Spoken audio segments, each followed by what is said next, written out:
Hello everyone, this is Houndawg, and today is December 20th, 1940, and we are sitting in a Grumman F4F Wildcat on the flight deck of the escort carrier USS Gambier Bay CVE-73. We will be launching on the left bow catapult and then later returning for a final trap on board. The air boss has ordered start engines.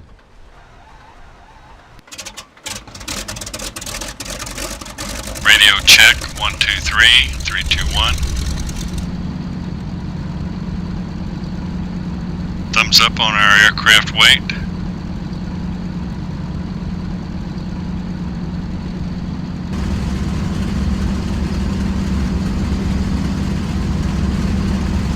There's the spread wing signal.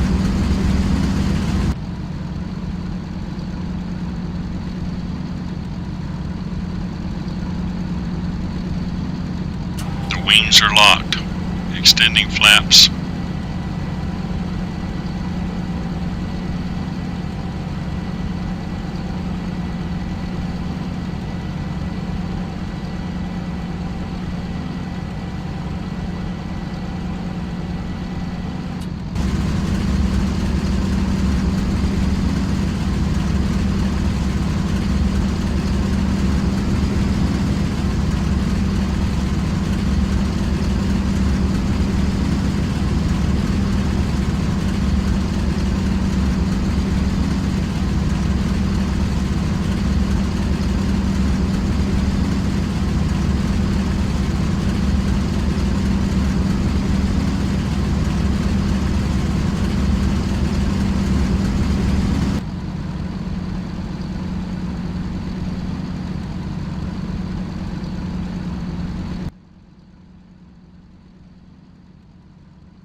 Controls are free and clear, and the flaps are full.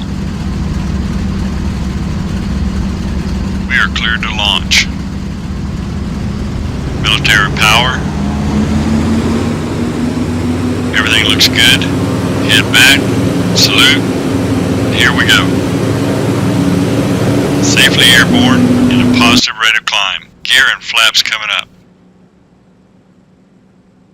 The initial development of the Grumman F4F Wildcat began in late 1936 as a single-seat biplane fighter competing with the Brewster F2A Buffalo, but it quickly became apparent to Grumman that their design could not compete with the preferred monoplane fighter. Grumman abandoned the biplane and began designing a new monoplane fighter, designated the F4F-2.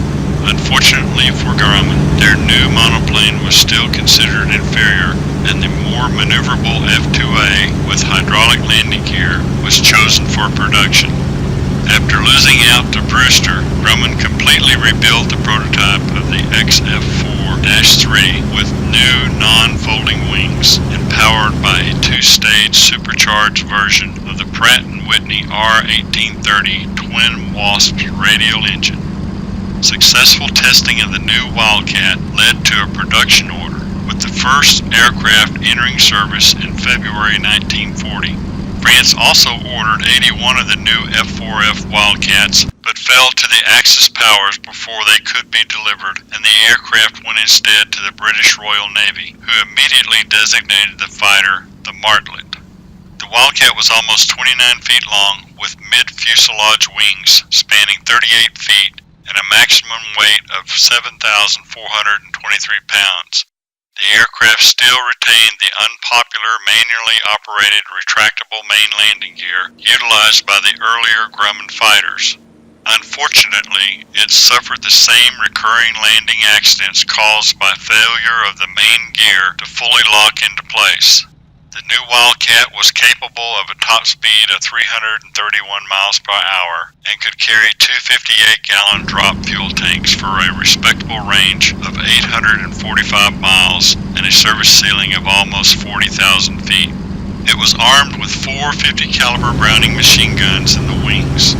The bomb load was one 100-pound bomb under each wing without drop tanks. The The next version of the Wildcat, the F4F-4, was fitted with 2 additional 50 caliber machine guns in the nose. This version was less popular with American pilots because the same amount of ammunition was spread over 2 additional guns, decreasing total firing time. The F4F-4s were also fitted with Grumman's new patented stow-wing folding wings that added even more extra weight, which further reduced overall performance. The F4F-4 was capable of only about 318 miles per hour, and the rate of climb was noticeably worse than Grumman's claimed 1,950 feet per minute. Pilots in combat found their F4F-4s capable of only 500 to 1,000 feet per minute. The Wildcat was the only effective fighter available to the United States Navy and Marine Corps in the Pacific theater during the early part of World War II in 1941 and 1942. Grumman's Wildcat production ceased in early 1943 when the new F6F Hellcat entered service. But General Motors continued producing Wildcats. At first, GM produced the FM-1, which was identical to the F4F-4, but with only 4 guns. Production later switched to the improved FM-2, informally known as the Wilder Wildcat, which was optimized for smaller escort carrier operations with a more powerful engine and a taller tail to cope with the increased torque. The Wildcat was generally outperformed by the Mitsubishi Zero, but held its own partly because, with relatively heavy armor and self-sealing fuel tanks, the Grumman airframe could survive far more damage than its unarmored rival.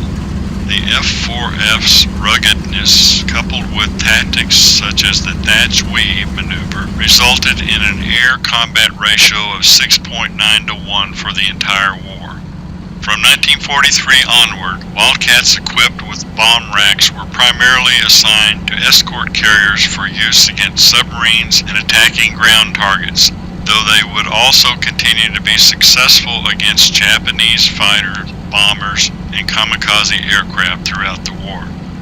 Larger fighters, such as the Hellcat and the Corsair, and dedicated dive bombers were needed aboard the larger fleet carriers, and the Wildcat's slower landing speed made it more suitable for the smaller escort carriers with shorter flight decks. The Wildcats continued to be highly effective throughout the war and were successfully used as fighter escorts in many of the major battles. In all, 7,860 Wildcats were built. During the course of the war, Navy and Marine F4Fs and FMs flew 15,553 combat sorties, destroying 1,327 enemy aircraft at a cost of 178 aerial losses, 24 to ground shipboard fire, and 49 to operational causes. Lessons learned from the Wildcat were applied to the faster F6F Hellcat, but the Wildcat still retained better range and maneuverability at low speed, while the Hellcat relied on superior power and high-speed performance to outperform the Zero.